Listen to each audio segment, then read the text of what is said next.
morning to one and all present here. A very warm welcome to each and every one of you. Leadership is not about being the best, it's about making everyone else better. Today is not just about talking leadership, it's about learning from leaders, sharing experience, and gaining insights that will inspire us to take on the challenges of tomorrow. We have a fantastic lineup for today with a special address from our esteemed chief guests, interactive discussions, and much more. This event is designed to engage, empower, and encourage each one of us to step as leaders in our own right. Now, I call upon Srinidhi Raman, Chairperson of Women Empowerment Cell, to welcome our chief guest.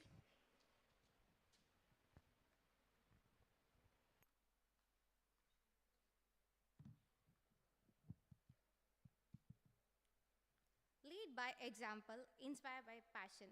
On behalf of our college, Sri Ramakrishna College of Arts and Science, and I, Srinidhi Raman, Chairperson of WEC, welcome you all for lightening the path to effective leadership. I'm more grateful to stand here and welcome one and all gathered here. It gives me an immense pleasure to welcome our distinguished chief guest for today's session, Ms. Deepa Rajakannan. We are truly honored to have you with us today, ma'am. We all welcome you, ma'am. I extend my warm welcome to beloved Principal Dr. B.L. Shivakumar sir. I also welcome Dr. G. Kavita, President of WEC, Dr. R. Rekha, Secretary of WEC, HOD and Deans of various departments, staff coordinators, student coordinators, and our beloved girls. I'm sure you all will feel enriched with knowledge and will have different ideas after completion of this event, and hope that you all will have a great time ahead. Thank you. Thank you, Srinidhi. Now may I invite Dr. Rekha to kindly present the bouquet to our esteemed chief guest as a token of our appreciation and warm welcome.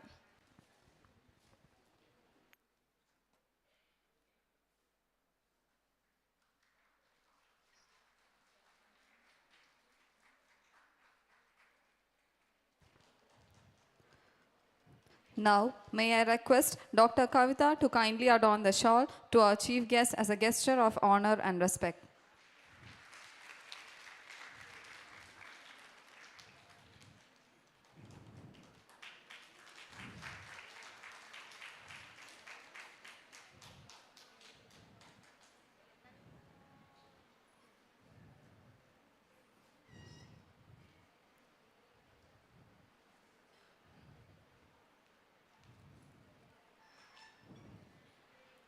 Ms. Deepa Rajakannan is a distinguished leader and expert in leadership development with a proven track of record of inspiring and guiding individuals and organizations to unlock their leadership potential. With her unique blend of 23 years of experience in the telecom industry, supporting self-service, customer care, call delivery, and contact center technologies, she has helped numerous leaders at various stages of their careers, navigating challenges, refine their leadership strategies, and build resilient teams. Deepa ma'am has worked in various capacities as product manager, owner project, program manager, analyst software developer, and has dedicated much of her career to industry knowledge, tools, technologies, and way more to her interpersonal skills. With great honor and enthusiasm, I invite Ms. Deepa Rajakannan to address the gathering.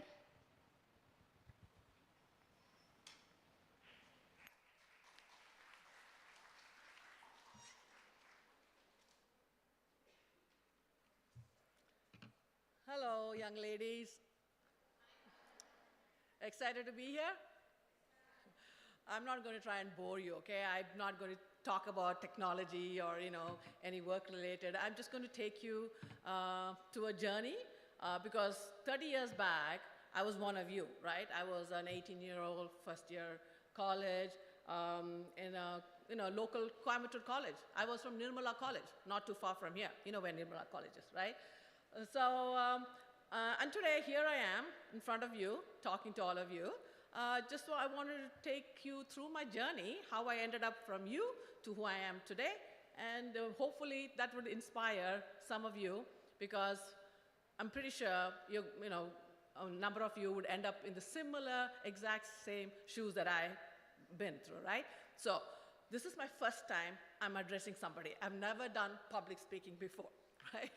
So it's always, okay, the nervousness sets in, and I kind of wonder, like, how am I going to do this?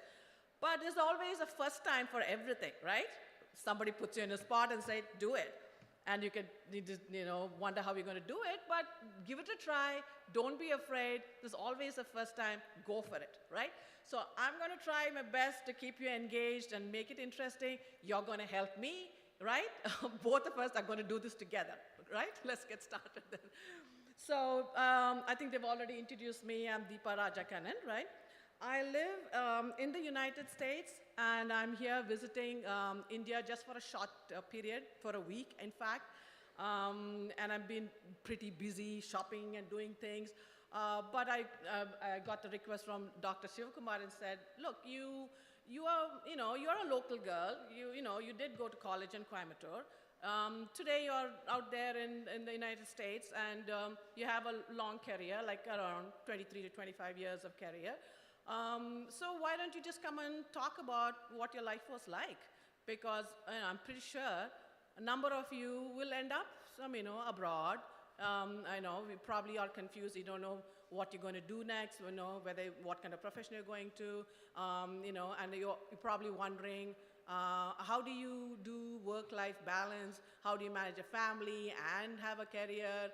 Things like that. Just have a frank conversation with young girls. And I'm like, okay, that's totally fine. I'm tired from shopping and doing everything else, but why not? Have a good night's sleep, and why not come talk to you? So here I am. So as I said, I'm here for a short stay. So basically, a little bit of background about myself, right? Before I came to Nirmala College as a literature student, I did my schooling back in Kunnur Route, right, Nilgiris.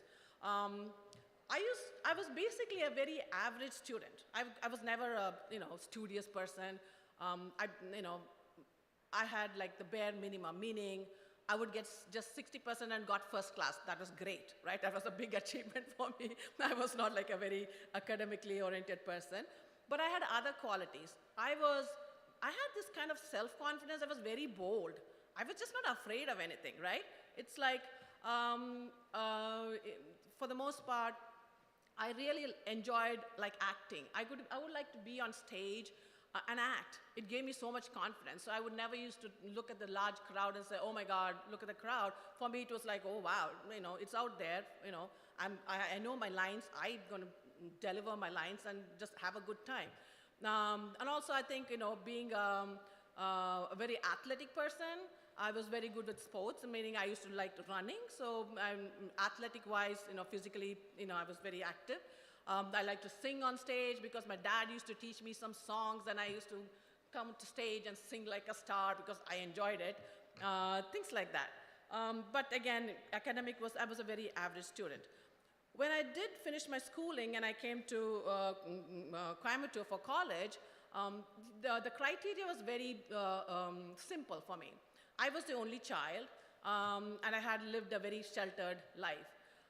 The criteria for the most part was, okay, you need to get a college degree, and then you need to get married and settle down. That's pretty much what it was. So what kind of college degree was I expected to get? I was going to pick the simplest thing what I love to do and get a degree. And since I enjoyed English a lot and I loved reading books, so I went with English literature. English literature was cool, right? I could read novels and then get a degree. I'm like, okay, how cool is that? Like 3 years, read a bunch of novels, write some essays, and before you know it, you have a degree. So I chose English literature in Nirmala College. And again, the inspiration as to why I wanted to, go with the English as much, because again, in school, I had the best English teacher ever, meaning there's always this one person who kind of like gets your attention and you really look forward to listening to them, right? So there's one person you look up to, right? So it was my English teacher, Miss Judy, back in school. I used to look forward to going to her classes where she will read a chapter, like a Charles Dickens. She'll read a chapter in such a nice way, and we young girls will get transported to. I had a set. So I was a young girl, just having a carefree life in college, doing not knowing anything. Never went to the kitchen, never learned any cooking, don't know how to make a cup of tea, don't know anything because mommy did everything for me, right? I was the only girl. And suddenly, I'm in the US, I'm supposed to take care of myself. I'm supposed to handle a house. I don't even know how to make a house function and have a family, right? It was like a sea difference. I was like lost. It was like miserable in the beginning, but then you learn. You just adapt. You're there. This is what your life is. You just have to, you just have learned how to figure things out. So that's what happened. And even before I learned how to take care of myself well and run a family, I had my older child, who is 30 years old now. And so I was a young mother. So at that point, it's like, I'm just a housewife, a young mother, just learning to take care of myself and my baby and my family and just running the basic household I best possibly could. So when we used to live in this apartment complex where it had large windows, my apartment had large windows. So I used to look out with my little baby. I used to nurse them and keep in my lap and then look outside. In a nice, beautiful, sunny day, I see, people all in the morning, all dressed up in, business attire, taking a walk, getting into their car, and they're going to work. I'm like, oh, wow, look at that. They look so groomed. They look so professional, and they're going to go to work. And, I'm just like, I'm this young girl. I'm just here taking care of my baby and my home, which is totally fine. But I'm like, oh, my God, I wish I would be, I could do the same in my life. But I had nothing for the most part because I already had my baby. I don't have a professional career. I was not an engineer. I was not a doctor. I was nothing. I just had a cool English literature degree, and that was it. So, but that was not the end of the world, right? Because you're in a country with a lot of opportunities. So my husband, I have a very encouraging family. I have a very, very supporting family, from my husband to my, my relatives, my parents, my in-laws. Everybody was very supportive for the most part. They looked at me like, okay, you have this young girl, our daughter, and they whenever I needed help, they were there to help me out. So I had a lot of support. So my husband kind of like encouraged me to, you know what, why don't you try studying something, right? Like maybe you want to do some course, do something, maybe let's see how you go about doing it. I'm like, why not, right? So I had my parents and everybody helping out with the baby, so it was not a big deal because they used to come visit me quite often. They used to come there to the US and things like that, both my parents and my mother-in-law. So I had a lot of support. I'm like, okay, why not? Try studying something. So at that point, computer science was very hot, right? You do some computer course and you get a job for the most part. I might as well capitalize on that. That's what I thought. So I tried to do a 2-year course, associate degree in computer science. That's when the first obstacle hit. For computer science, you need some math because as part of the course, you need to do pre-calculus and calculus, and unless you pass those math courses, you're not getting a degree. Program could be totally different. You can learn because they're teaching you from scratch, but math is a whole different thing. You have to have learned it from school. And me, I stopped learning math after 10th grade. My 10th grade was the maximum math I had. And after 5 years, after getting married and everything, that little bit of math which I knew, that I had all forgotten. I can't do basic algebra because I had totally forgotten. So I'm not quite sure what to do, but that's one of the requirements. But that didn't hold me. I'm like, okay, let's relearn basic algebra. What's the big deal? It's, end of the day, it's algebra. So in those days, right, internet was very new, so you didn't have your YouTube, tutorials where you can look up and quickly learn something, right? So all of that was not there. So I used to go to the library and get those video cassettes, and there'll be like instructors, writing, showing you how to do the problems. So I'll rewind, I'll watch that one problem over and over again till I actually got it. So that's how I learned, refresh myself with basic algebra. I wrote my entrance test. I got my admission into the associate degree. And then, as you get into classes and keep, doing things, and I progress. It was a lot of hard work for the most part, but, you give it a try and you keep chugging along. So even before I graduated the 2 years course, the field was so hot that I got my first job. I landed my first job as a software developer in a telecom industry, a large US telecom industry. And that was it. That was my foot in as a professional. Just like that, from whatever I was, one day I was that one professional where I looked out of the window, looking at people, all well-dressed people getting in the cars and going to the job. It was me, just like that, right? Because I put myself through it, right? So, so from that time onwards, all the way until my 25 years of working in the US, it took me to various different positions. I went from software to communication companies. So that's, I'm not going to get into too much of my career, but that's how it was. But yeah, but I think, rather than trying to give you some advice or stuff, I thought I will give you some coping mechanisms that I had learned how to do work-life balance. So how did I do? I had by the time I had 2 kids, I had, they were 7 years apart. I have 2 boys, very active boys who were participating in a lot of sports and this and that, how I managed my work-life balance and, and the house. So what I did was, I tried to think about everything which is stressful to me. What is stressful? Making a meal was stressful. Cooking was very stressful. Doing laundry was stressful. Doing dishwashing was stressful. All of that is stressful, right? Getting ready and preparing for meetings was stressful. I took all my stressful events and broke it and said, okay, let's not make this stressful, let's make it as pleasant as possible, right? So that was my coping mechanism, how to go about dealing with it. So if I have to prepare a meal, I have to make a couple of dishes, I prep ahead. I tell my son, I delegate work. I tell my son, okay, this is the list, go get the grocery.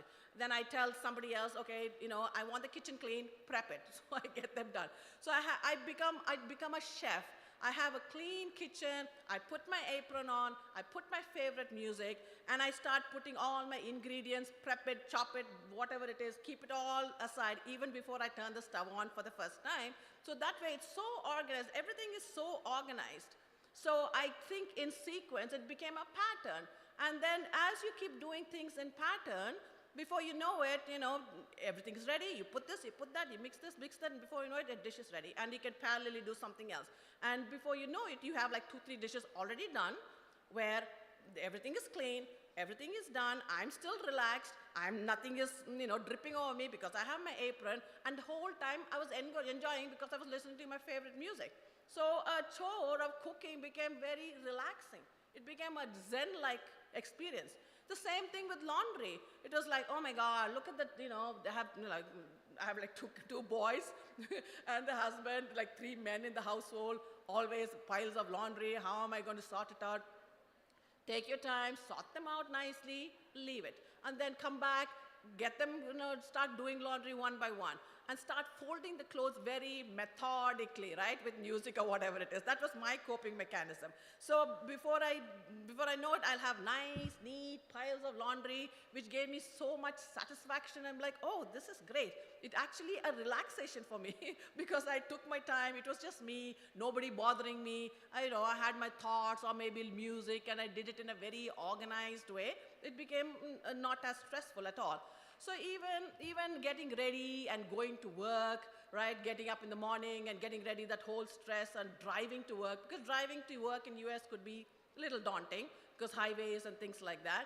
So I found my alternate method. I don't like driving in busy roads.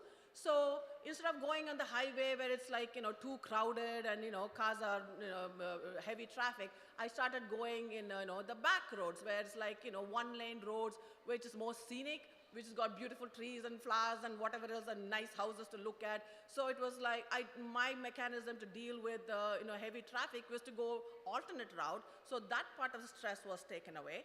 They'll all say, oh, Deepa, show me a picture, show me what you think, did you go for a wedding, show me the thing, show me your sari, show me those things. They're so inquisitive, they want to know the stories behind about everything, our family and this and vacations, and so tell me, oh, girl, you have arranged marriage, is that okay, can you explain to me how it works, things like that. They were very, very curious. So you remember, you could be different from other people, but you're unique, you have a story of your own, which makes you a very interesting person.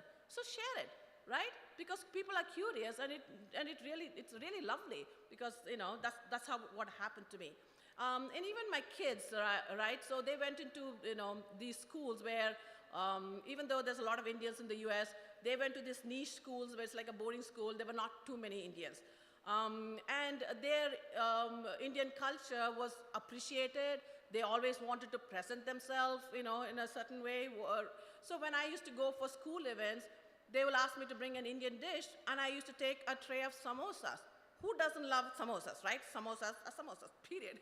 People used to just love them, and every event they will look forward to me bringing samosas. So those were the things where they really appreciated my culture, my Indian culture, and welcomed me with open arms and, things like that. So that's something you need to know. You hear a lot about racism and this and that and things like that. Maybe there is, but there are also people who really like to know more about you, how different you are, and for you to share your difference with them, because they love it for the most part. Give me a second. Let me see. I went way off my chart. So and also my kids. Some of the things, the projects and stuff like that they do, my older son, he went to a college, University of Chicago. So it was very difficult. It's a very difficult college to get into. The college process in US is like, it's pretty little stressful, in meaning that you have to have an entire package put together, all your activities and, credentials. And one of the requirements was to write an essay, right? You have to write a personal essay talking about yourself and, something unique. So my older son, when he had visited India a while back, he had visited his village, my husband's village, when he was like maybe 10 years old. He witnessed a festival, a large festival, right, where they do fire walking. Fire walking? They'll walk, right? So you understand what I'm talking about, the fire walking. So he witnessed it. For him, as a young child, looked from US coming and witnessing that, it was like, okay, what are they doing? Are they not burning their feet? Why are they doing it in the first place? So it was like awe at that point, right? And bewilderment when he was 10-year-old. But then when he grew up and he was an adult and applying to college, he wanted to write about that, because that was something was so deep. So he's like, okay, I belong to this community. I witnessed this strange event for the most part, which I thought was strange when I was little. So now I'm an adult, so I'm questioning the philosophy behind it. Why are they doing it? What is the purpose behind it? So these things he started questioning, and his actual essay for University of Chicago was based on that. So it was so unique to him, because it was his experience. It was his experience in his village back in India, which he wrote about. Which the Nobel laureates University of Chicago has a lot of Nobel laureates in economics. So, you could imagine that application official who's reading his application is like, oh my God, what is this about, right? In this day and world, somebody's writing about fire walking back in his village and talking about it. But that is unique just to him. It is not something that, he would like to shy away from. Okay, it was strange. It was like, for normal people, it's like, what is this? But, but that's something, that he was able to relate to and talk about and things like that. And also my younger son, he had to do a presentation. He will always talk about his hometown back in Ooty. He'll talk about his tea plantations and how he goes about to his auntie's fields and pluck carrot right off of the ground, which is very common in India. For us, like, yeah, there are fields everywhere. You can go pluck carrots and eat it. But in the US, it was like, oh my God, you can actually do it. So, these are the kind of things, whichever the story is unique to you, people will love to hear your stories, especially, who are from a different culture and things like that. So, yeah, so be open and, actually just just love who you are for the most part. And what else can I talk about? And again, running a family and things like that. This is something I really took to heart.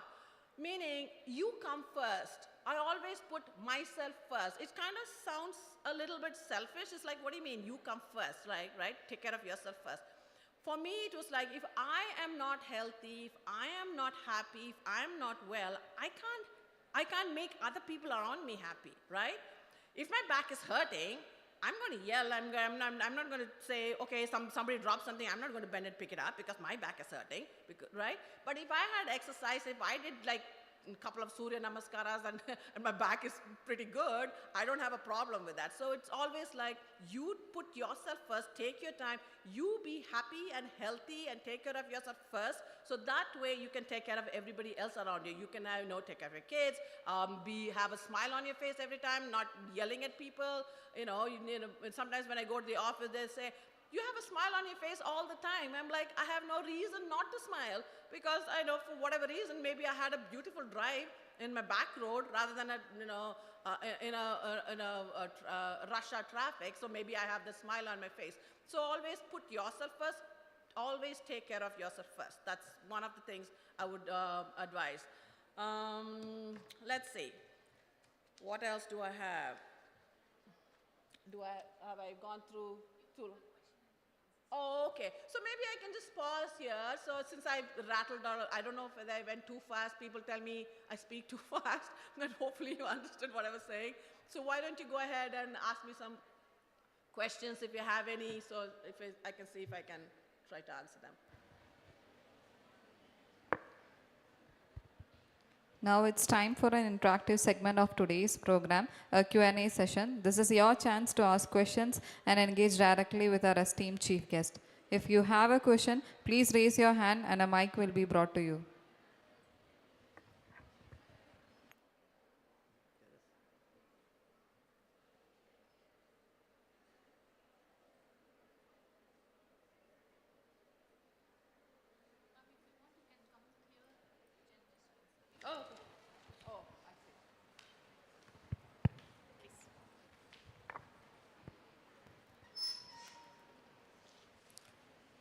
Hello ma'am, I am Charu from BCom IT and my question is, what are the strategies you use to stay resilient in your challenging times?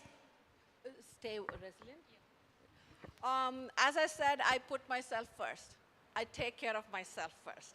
So, I try to be the happiest person I possibly can so that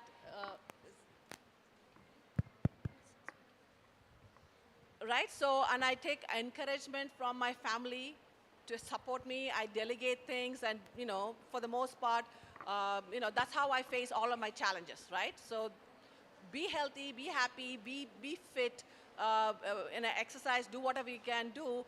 When you're well within yourself, you have enough energy to face any challenges that comes to you. That's my goal, my motto. For the most part. Thank you ma'am.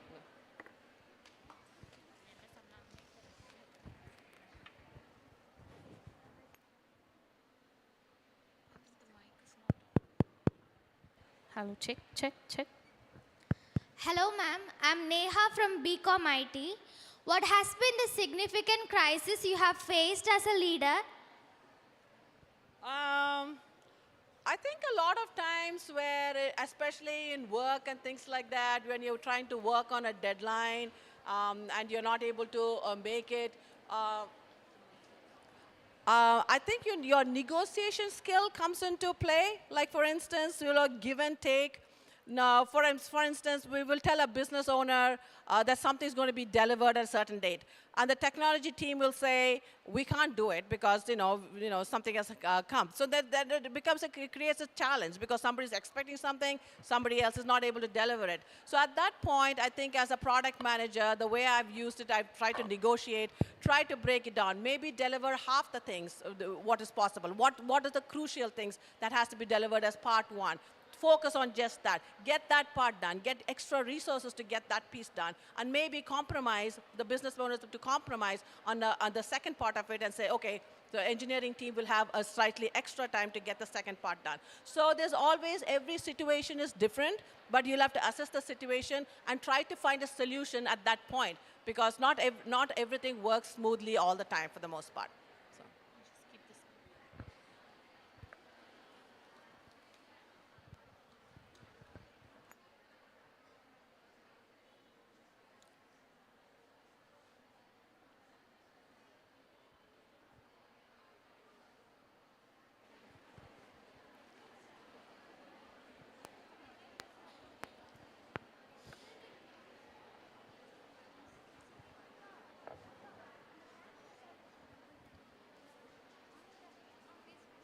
Good morning, ma'am. As a leader, what are your strategies to overcome the gender bias in a workspace, ma'am? Good question. In my experience, especially in the US, I've never ever actually experienced that. As I said, they value, I was a team member and they valued me for who I am. I have actually never experienced, like me being a lady, I don't think I was held back from anything I wanted to do. In fact, I think I was in an advantageous position maybe because people were like, okay, you go first, right? So that is my experience. I can't say for everybody, but for at least for my own experience and my work life and my experience in the US, I never actually ever experienced gender bias at all, to be honest with you. So maybe I was just very lucky. Maybe my surroundings and my company and the colleagues I worked with were very kind, but honestly I have never experienced that. Thank you, ma'am.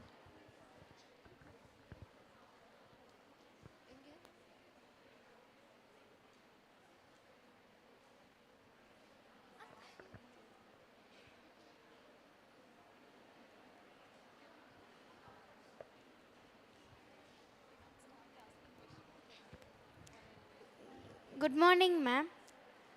What habits or routines have contributed to your success as a leader? Could you repeat the question again, please?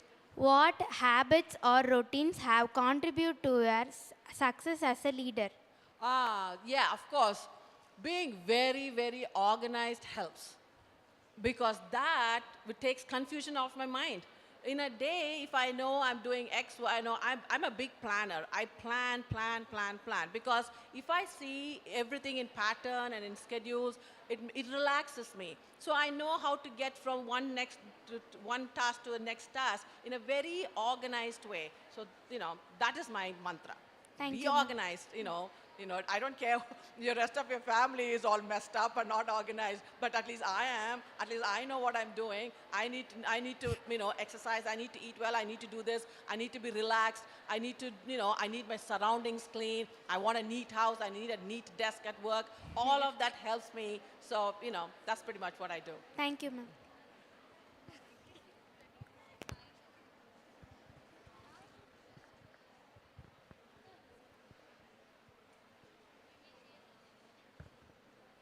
Hello, ma'am. Ma'am, please give some points to be an efficient leader, ma'am. Again, I think everybody's qualities are different, right? Some people are very assertive. Some people are more diplomatic. Some people, right? So it depends upon your style. So I think I was a very confident person. So I think confidence helps a lot, right? So if you believe in yourself, if you're not afraid to suggest certain things, there could be people who are better educated better educated than you, better experience. But I never held back, and I'm like, I'm second to none. Okay, they may have more experience, but I probably less experience. But if I question some of the judgment, I'm just going to ask that anyway. So I always, I was out there making sure that, my voice is heard. I'm not drowned. So that gets recognized, right? So that was one of my leadership qualities. I was so confident and bold and just go ahead and get things done. So I would advise, for the most part, just believe in yourself and always be your best self and be very, very confident in whatever you're doing. So that kind of quality, as a leader, just comes out, and other people will kind of like, look up to you to, follow suit for the most part. Thank you.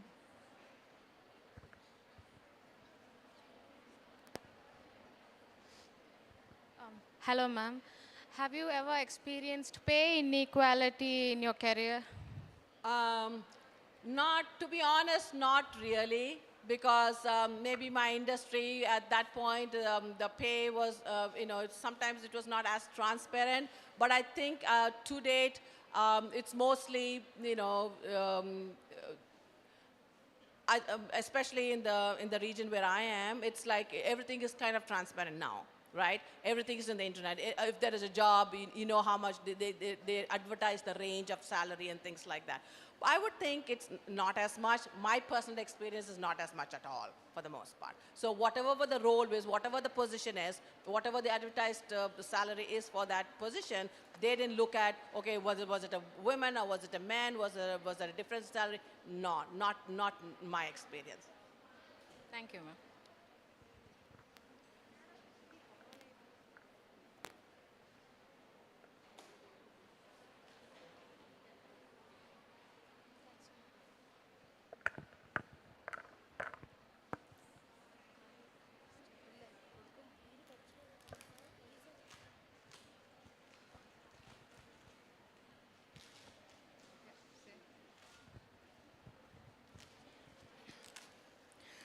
Thank you so much, ma'am, for sharing your invaluable life experience with us today. Your words have truly inspired and enlightened us. Thank you for taking the time to be with us and for your profound contribution to this event.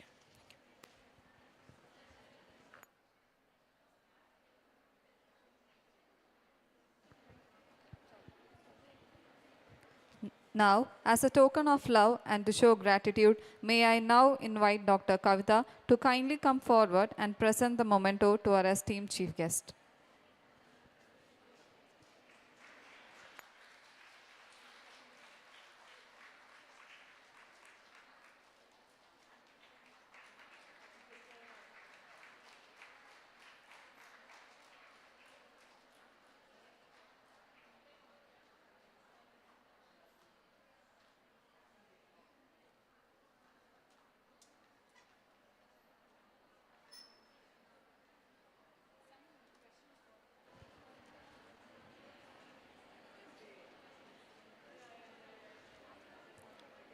Now, I call upon Priyadarshini, Secretary of Women Empowerment Cell, to propose the vote of thanks.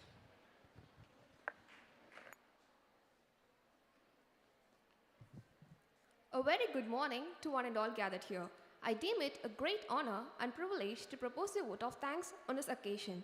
First and foremost, I thank our chief guest, Deepa Rajakannan ma'am, for her time and wonderful guidelines to us. I would like to thank our beloved principal, Dr. B.L. Shivakumar sir, for his support to conduct this program. Next, I would like to thank Dr. G. Kavita ma'am, President of WEC, and Dr. R. Rekha ma'am, Secretary of WEC, for their unwavering support. I thank all the heads from various departments for your presence today. I thank all our staff and student coordinators who work hard to ensure that this occasion becomes a success. Last but not least, I thank all my dear friends for your presence here and your cooperation in making this event a success. Once again, I thank you all. Thank you, Priyadarshini. We hope that everyone here leaves with new perspectives, fresh ideas, and renowned commitments to become leaders in our communities, organization, and beyond. Thank you all.